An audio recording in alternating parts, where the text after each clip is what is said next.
What's your name? Julian Crassus.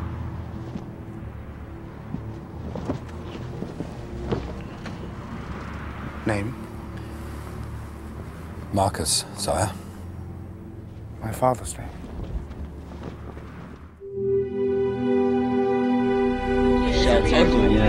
Faggot, insecure, ghetto, free, immature, fatty, spoiled, with a claw, get a job, short, you're such a nerd, loud, lazy, useless, failure, depressed, what are you wearing? Get a job. embarrassing, you're so admirable, too young, I wish I was successful like you, You're really inspirational. retarded, like you're retarded, You're so down to earth. You're so admirable. you never had a girlfriend, I wish I was successful like you. you're I like your hair. hypocrite, You have such a nice smile. You've never had a boyfriend. What are you doing with your life? You'll never amount to anything. Lees 'n bietjie Genesis 32 vers 24 tot 30. Aandagtig en bespreek dit 'n bietjie met mekaar. Ons tema vandag is, wat is jou naam? Dis die vraag wat die Here vir Jakob vra in daai worsteling. Wat is jou naam? Want eintlik as ek wil weet wat is jou naam, moet ek vra, wat sê die mense van jou? As ek jou naam vir ander mense sê, wat is dit wat by hulle opkom? Wat is die woord wat by hulle opkom? Toets dit 'n bietjie daar onder mekaar.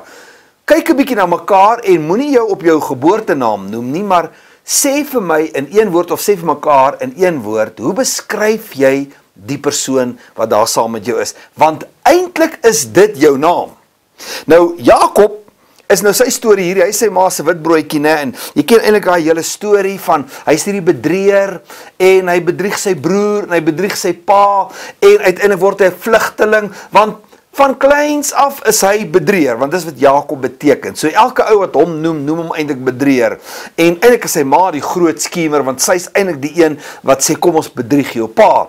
So, Jakob word groot met wat ander mense sê hy is, en dan word hy dit maar. Hy het maar net gewees wie almal gesê het hy is, totdat hy in hierdie worsteling met die Here kom. En dan wanneer hy met die Here in 'n worsteling is, dan sê die Here vir hom, dat sy naam gaan Israel wees. En dit beteken prins.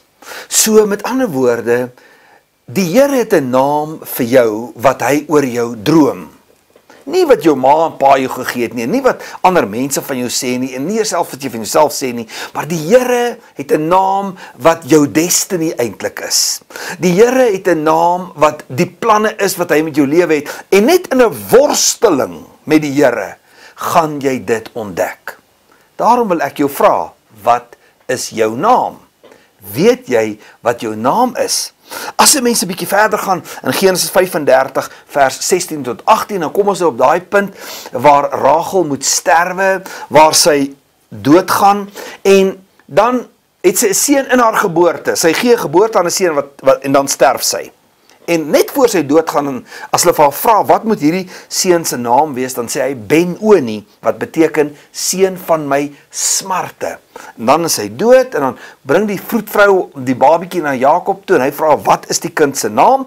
En sy sê, die ma het gesê, Ben-Oni, seun van my smarte, en dan sê Jakob, nee, hy sal wees Benjamin, seun van my regterhand. Ek declare oor my seun, dat hy iets anders sal wees. En dit is so belangrik wat jy oor jou kinders verklaar. Dit is so belangrik wat jy oor jou kinders noem. Nou vandag, in die wêreld waar ons lewe, het name nou nie meer veel van betekenisse nie, so dit het daai profetiese krag verloor, maar wat wil jy hê moet jou kind word? Wat wil jy hê moet jou kind wees in die Here? En as jy wil hê jou kind moet wees wat die Here wil hê moet wees, begin declare oor jou kind. Maak verklaringe oor jou kind se lewe. Maak positiewe verklaringe oor jou kind se lewe. En dan in Filippense 2 vers 9 en vers 10, daar doen ons laaste stukkie oor hierdie onderwerp. As 'n mens nou sit met 'n naam wat beskadig is, jou naam is beskadig deur mislukkings, jou naam is beskadig deur foute uit jou verlede, dalk gerugte, dalk karaktermoord wat ander mense gepleeg het, mense het stories oor jou versprei, maar hier is die goeie nuus. As jy sukkel as gevolg van die opinies van mense, die uitsprake van mense of die uitsprake van die duiwel. Ons het nou al gesien dat mense vat hulle verlede en aanvaar dit as 'n profesie oor wie hulle is. En die duiwel wil dit graag hê, dat jy uit jou verlede uit moet profeteer oor jou toekoms. Maar ek het nog steeds goeie nuus. Daar is 'n naam bo elke ander naam. Daar's 'n naam in wie jou naam verander kan word. Daar's 'n naam wat jou herdefinieer. Maak nie saak wat jou storie is nie. Maak nie saak waar jy vandaan kom nie. Daar is 'n naam wat jou naam herdefinieer.